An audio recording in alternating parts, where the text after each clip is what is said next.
네, 오늘도 귀한 예배 자리에 나오신 우리 모든 성도님들 주님의 이름으로 환영하고 축복합니다. 이 시간 우리 함께 인사하도록 하겠습니다. 먼저 우리 예배당에 나오신 우리 성도님들께서는요, 전후좌우 바라보시면서 함께 인사 나눠주시고요. 우리 온라인 남성교회를 통해 예배드리시는 성도님들께서는 우리 채팅창을 통해 함께 인사하도록 하겠습니다. 우리 오늘은 이렇게 인사했으면 좋겠습니다. 제가 찬양을 통해 큰 은혜를 받았습니다. 오늘은 이렇게 인사하겠습니다. 주 안에서 우리는 하나입니다. 함께 인사하겠습니다. 주 안에서 우리는 하나입니다. 주 안에서 우리는 하나입니다. 네, 감사합니다. 우리는요, 세상을 살아가다 보면 참 스트레스를 많이 받는 것 같습니다. 여러분들은 혹시 아무런 스트레스 없이 살아가십니까? 아무런 걱정 없이, 아무런 염려 없이 혹시 살아가시는 분 계신가요? 아마 그러신 분은 아무도 없지 않을까 생각이 됩니다. 크고 작은 스트레스 있을 수 있을 것 같습니다.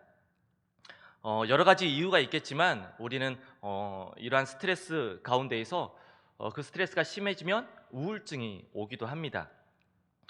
우리 모두는 작은 스트레스 혹은 큰 스트레스 가운데 살아가고 심한 경우에는 우울증까지 겪기도 하죠. 그래서 이 시간에는요, 잠시 나의 스트레스 그리고 나의 우울증 정도를 테스트해 볼 수 있는 사진으로 테스트해 볼 수 있는 그런 시간 가져보려고 합니다. 좀 어지러울 수 있습니다. 좀 어지러울 수 있는데 우리 화면을 통해서 함께 보도록 하겠습니다. 두 눈을요 좀 크게 뜨고요. 힘은 좀 빼주시기 바랍니다. 눈에 좀 힘은 빼고 좀 편안히 좀 화면을 봐주시기 바랍니다. 화면에 있는 점들이 어떻게 좀 움직이시나요? 안 움직이시나요? 아마 움직이시는 분도 있을 수 있고요. 안 움직이시는 분들도 있을 수 있습니다. 움직이고 안 움직이고 뭐 정상 비정상이 아닙니다. 누구나 그럴 수 있습니다. 움직이시는 분들도 있고 움직이시는 분은 뭐 빠르게 움직이시는 분들도 있을 수 있고 천천히 움직이시는 분, 아예 안 움직이시는 분 여러 가지 모습이 있을 수 있습니다. 다음 사진도 보겠습니다. 이 사진도 움직일 수 있습니다. 움직이시는 분이 있을 수 있습니다. 점들이 이렇게 뱅글뱅글 돌아가시는 분들이 있을 수도 있고요. 아니면 가만히 멈춰 있는 것 같이, 아니면 빠르게 돌아가는 것 같이 보여지는 분들이 있을 수도 있을 것 같습니다. 어떠신가요? 좀 움직이나요? 아니면 좀 멈춰 있나요? 멈춰 있나요? 움직이시는 분 없나요? 그래요. 저는 조금 움직이더라고요. 네. 네. 화면 어지러우니까 그만 보겠습니다. 네. 어 아마 이게 뭐 과학적이거나 뭐 정확한 것은 아닙니다. 하지만 이게 움직인다면 자신 가운데 스트레스나 우울증 정도가 조금 있다라고 보여질 수 있습니다. 그러니까 빨리 움직이면 좀 스트레스가 심한 거고요. 천천히 움직이면 '내가 조금 스트레스가 있구나.' 움직이지 않으면 '아 내가 평안하구나.' 이렇게 재미로 보시면 좋을 것 같습니다. 믿지 마시고요. 이렇게 재미로 봐 주시면 좋을 것 같습니다. 네. 우리는요. 외로운 삶을 살아가다 보면 요즘엔 참 그렇잖아요. 혼자 살아가는 사람들도 많고 외로운 삶을 살아가다 보면 또한 억울한 상황 가운데 놓이다 보면 이렇게 스트레스를 받기도 하고 또한 우울감이 커지기도 합니다. 그런데요. 오늘 말씀에서 그러한 한 인물이 등장합니다. 바로 라반의 첫째 딸인 레아입니다. 레아는요 참 외로운 삶을 살았습니다. 아무래도 야곱의 관심이 그의 동생인 라헬에게 있었기 때문인데요. 하지만 오늘 말씀에서 레아의 모습 가운데 역사하시는 하나님의 그 따스한 사랑을 느낄 수 있기를 바랍니다. 이 시간 그 사랑의 손길을 함께 살펴보려고 합니다. 먼저 레아의 모습에 대해서 오늘 성경에서는 이렇게 설명하고 있습니다. 창세기 29장 17절의 말씀입니다. 레아는 시력이 약하고 라헬은 곱고 아리따우니. 아멘. 레아는 시력이 약하고 라헬은 곱고 아름답다 말하고 있습니다. 문자 그대로 레아가 눈이 안 좋았다, 시력이 안 좋았다라는 말이 아닙니다. 그의 눈에 생기가 없었다. 즉 한마디로 그녀는 여성적인 매력이 부족했다라는 것을 설명하고 있습니다. 하지만 반대로 라헬은 아름답고 그 미모가 뛰어났음을 우리는 알 수 있습니다. 그래서 야곱은요 이러한 외모의 마음을 빼앗기고 라헬을 더욱더 사랑했던 것 같습니다. 인간의 마음은 이렇게 보여지는 것에 더 마음을 빼앗기게 되어 있습니다. 우리도 그렇지 않습니까? 우리도 보여지는 것에 우리의 마음이 흔들리고 마음이 가고 마음이 빼앗기는 것 같습니다. 어쩔 수 없는 것 같습니다. 하지만 우리 하나님께서는 절대 그렇지 않습니다. 보여지는 화려함으로 사람을 구분하시는 하나님이 아니시라 중심을 보시는 하나님이신 줄 믿습니다. 오늘 레아의 모습을 통해서 우리 모두가 그 하나님의 사랑을 다시 한번 느낄 수 있기를 간절히 소망합니다. 오늘 말씀의 배경을 살펴보면요, 야곱이 지금 도망자의 신세로 외삼촌 라반의 집에 들어오게 되었습니다. 그리고 그곳에서 레아와 라헬을 만나게 되었습니다. 그런데 한 가지 재미있는 사실은요, 그가 결혼을 앞두고 외삼촌과 속고 속이는 갈등의 과정을 겪고 있다라고 하는 사실입니다. 어찌 보면 형 에서를 속였던 그가 이제는 자신이 속을 수밖에 없는 처지에 놓이게 되었습니다. 사람이 참 한 치 앞을 알 수가 없습니다. 그동안 속이기만 했던 야곱이 지금은 속임을 당하게 되는 굉장히 우스운 상황에 놓이게 되었습니다. 결국 남을 속이는 자는 자신도 속을 수밖에 없다라고 하는 사실을 우리가 깨닫게 되는 것 같습니다. 그렇게 외삼촌 집에서 야곱의 눈에 들어온 사람은 바로 라반의 둘째 딸 라헬이었습니다. 하지만 야곱은 외삼촌의 속임수로 레아와 원하지 않았던 결혼을 하게 되었습니다. 이러한 상황이 오늘 본문 말씀의 배경의 모습입니다. 외삼촌에게 속아 레아와 결혼하게 된 야곱. 얼핏 생각해보면, 어떻게 생각해보면 속아서 결혼한 야곱이 피해자처럼 보여지기도 합니다. 그런데요, 여기서 중요한 것은 레아가 더 큰 피해를 입었다라고 하는 사실입니다. 왜냐하면 레아는 차별 대우를 받았을 뿐만 아니라 미움의 대상이었습니다. 마땅히 사랑을 받아야 할 권리를 가지고 있었지만 그는 사랑받지 못한 삶을 살았습니다. 그래서 레아가 오히려 더 억울할 수밖에 없습니다. 그녀는 지금 너무나도 외로운 상황 가운데 놓여 있습니다. 야곱과 결혼은 했습니다. 하지만 야곱의 사랑을 받지 못했습니다. 풍족한 재물과 남편을 통해 온전한 가정은 이루었지만 여전히 남편의 관심 밖에 있습니다. 이것이 결국 레아가 외롭게 된 이유였습니다. 그리고 그 외로움은 또 다른 고통이 되었습니다. 오늘날 세상이 참 그런 것 같습니다. 많은 이들이 외로움과 고통 속에서 신음하고 있습니다. 외로움의 밤을 뒤척이기도 하고요, 그 외로움과 그 고통에서 벗어나기 위해 안타깝게도 죽음을 선택하는 이들도 참 많이 있습니다.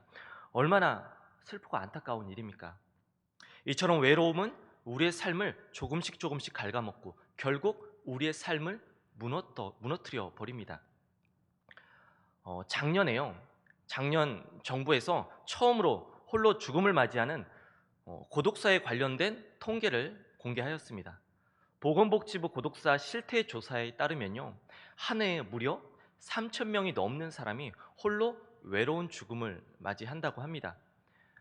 100명 중에서 1명이 아무도 없이 홀로 죽음을 맞이하는 것입니다. 전문가들은 고독사가 증가하는 이유에 대해서 1인 가구가 늘어나는 것을 그 원인으로 꼽고 있습니다.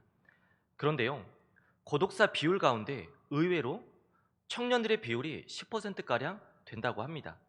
그리고 그 청년들의 고독사 이유는 절반 이상이 바로 스스로 목숨을 끊는 것입니다.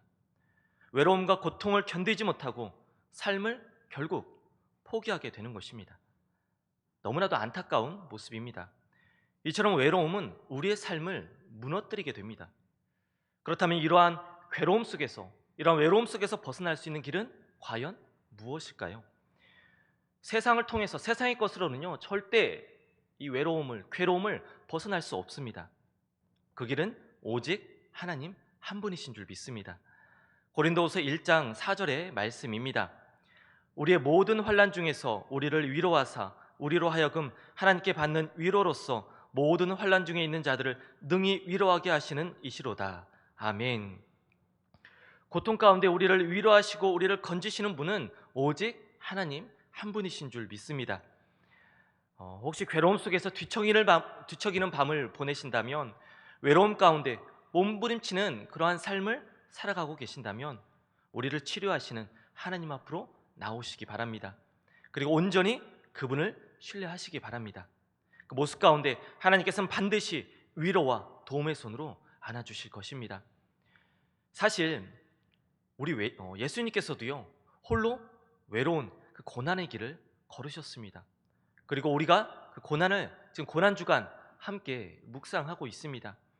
하지만 그 길 끝에는 놀라운 부활의 영광이 있었습니다. 이 사실은 우리가 너무나도 잘 알고 있습니다.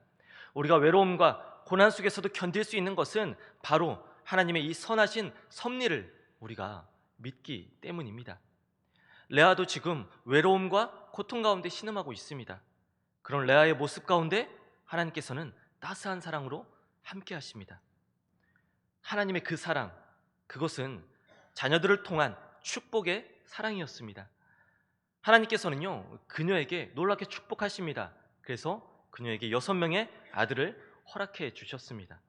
그리고 그들은 먼 훗날 이스라엘 12지파의 조상이 되었습니다. 더 큰 축복은요, 바로 예수 그리스도의 육신적인 조상을 바로 레아를 통해 낳게 하셨다라는 사실입니다. 정말 놀라운 축복입니다. 레아를 향한 하나님의 사랑이 얼마나 크고 놀라운지 느껴지게 되는 것 같습니다. 우리 일리샤론 선교회가 이러한 놀라운 축복이 가득한 복된 선교회 될 수 있기를 시간 간절히 소망합니다. 하나님께 허락하신 우리 귀한 자녀들, 그들이 하나님의 자녀로서 놀랍게 쓰임받게 될 줄 믿습니다. 레아의 자녀들을 통해 이스라엘을 다스렸던 것처럼 우리 일리샤론 선교의 자녀들이 이 나라, 이 민족을 살리고 이 민족을 이끌어가는 복된 자녀들로 아름답게 성장할 줄 믿습니다. 지금 레아를 향한 하나님의 사랑을 바로 자녀들을 통해 보여주고 있습니다. 레아는 먼저 맏아들로 르우벤을 낳았습니다. 오늘 본문 32절의 말씀입니다. 레아가 임신하여 아들을 낳고 그 이름을 르우벤이라 하여 이르되 여호와께서 나의 괴로움을 돌보셨으니 이제는 내 남편이 나를 사랑하리로다 하였더라. 아멘. 르우벤이라는 이름은요, 나의 괴로움을 권고하셨다라는 뜻을 가지고 있습니다. 여기에서 권고하셨다라고 하는 것은요, 주의를 기울여 자세히 살피신다라는 뜻이 담겨져 있습니다. 한마디로 하나님께서 르우벤을 통해 레아의 깊은 마음속까지 세밀히 살피시는 하나님이심을 보여주고 계신 것입니다. 하나님은요, 우리의 괴로움을 바라보시는 하나님이 아니십니다. 우리의 괴로움을 그저 바라보시고 그치시는 하나님이 아니십니다. 우리의 괴로움 가운데 함께 하시고 역사하시는 하나님이신 줄 믿습니다.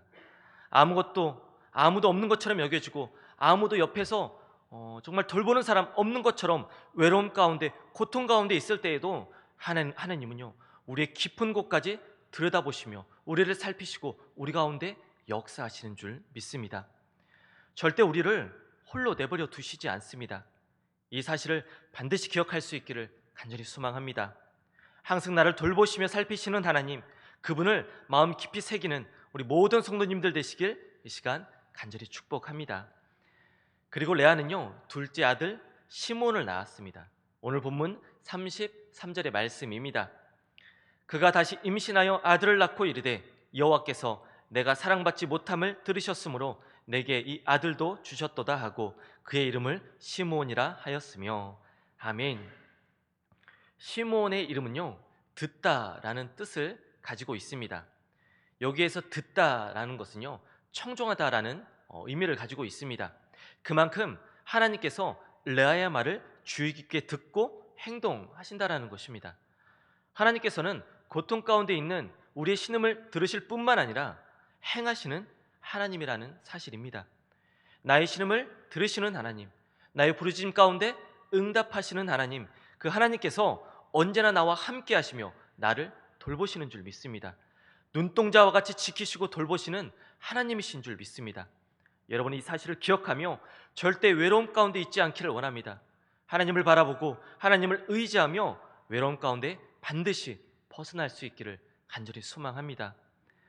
그리고 레아는요, 셋째, 넷째 아들로 레위와 유다를 낳았습니다. 오늘 본문 34절, 35절의 말씀입니다.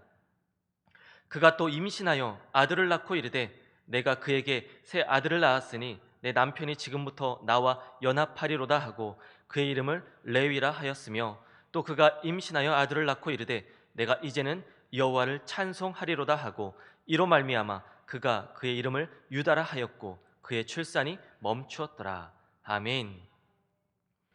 레위와 유다의 이름은요, 각각 연합하다, 찬양하다라는 뜻을 가지고 있습니다.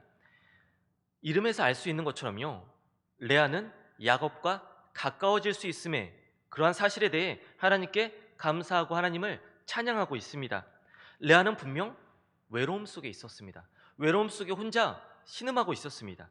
하지만 하나님의 보살핌으로 위로를 받고 하나님을 찬양하게 되었습니다. 하나님께서는요, 레아와 같이 부당한 대우를 받고 아파하는 자들에게 더 깊은 관심과 사랑을 보여주십니다. 그들이 고통 가운데 있도록 내버려 두지 않으십니다. 여러분에게 혹시 억울함이 있습니까? 혹시 여러분들의 마음 가운데 답답한 마음이 있습니까? 레아와 같이 억울하고 답답하고 속상한 여러분들의 마음이 있습니까? 하나님께서 더 깊이 사랑하실 줄 믿습니다. 다른 사람은 알지 못하는 억울한 상황 가운데 놓여 있다면 하나님의 사랑을 기대하시기 바랍니다. 반드시 상황을 역전시켜 주시고 회복시켜 주시는 놀라운 은혜를 부어 주실 줄 믿습니다. 시편 121편 4절의 말씀입니다. 이스라엘을 지키시는 이는 졸지도 아니하시고 주무시지도 아니하시리로다.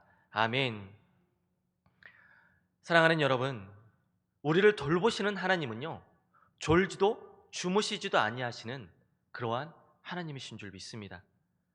지금도 여전히 우리를 보살펴 주시고 우리의 기도를 들으시고 그 가운데 우리를 위로하시는 줄 믿습니다. 이 따시한 하나님의 사랑을 우리 모두가 느낄 수 있기를 간절히 소망합니다. 오늘 말씀을 통해 외로움 가운데, 어려움 가운데, 고통 가운데 있는 자에게 더 깊은 관심을 보이시는 하나님의 모습을 바라보았습니다. 혹여나 지금 나의 상황이 억울한 일을 당했거나 외로움에 신음하고 있다면 하나님께로 나오시기 바랍니다. 그때 하나님께서 더 깊은 관심과 사랑으로 우리를 위로하시고 새 힘을 허락해 주실 것입니다. 변함없는 사랑으로 한결같이 우리와 함께 하실 것입니다. 내가 비록 외로움 가운데 있다 할지라도, 내가 비록 어려움 가운데, 억울함 가운데 있다 할지라도 하나님께서는 반드시 우리의 기도를 들으시고 우리의 억울함을 아시고 반드시 우리를 다시금 일으켜 세워주시는 줄 믿습니다. 그 사랑을 기억하며 믿음으로 주님 앞에 나아가는 우리 모든 성도님들의 복된 매일의 삶이 될 수 있기를 이 시간 좋으신 예수님의 이름으로 간절히 축복드립니다. 아멘.